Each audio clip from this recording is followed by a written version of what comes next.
Australian, we almost always say Aussie, and depending on how you've seen it written, you might pronounce it differently.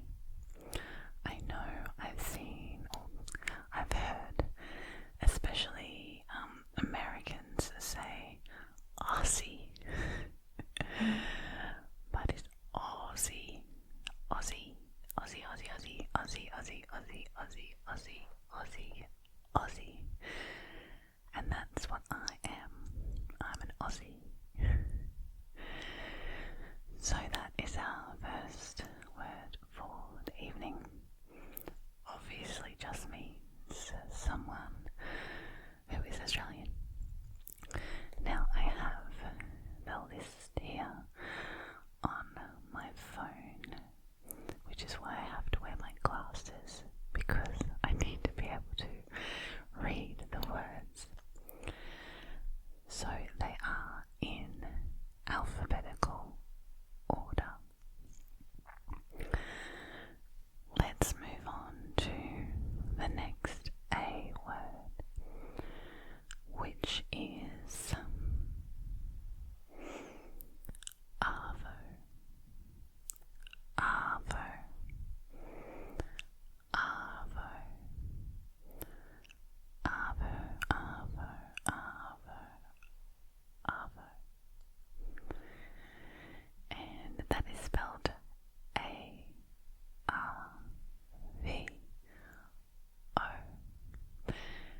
and it means afternoon. So I'll see you tomorrow. Arvo means I'll see you tomorrow afternoon. Now, the most important lesson to know or to learn about Australians or Aussies is that we shorten everything and we tend to put a vowel on the end of these shortened words. So we will look at some more, and you will find that most of them have a vowel or a Y on the end of the word. So the next word is avo, avo, avo, avo, avo, avo, avo, avo, avo, and that is slang for avocado, avocado, avocado. Do you want to grab an avo from the fruit and veg section? Do you like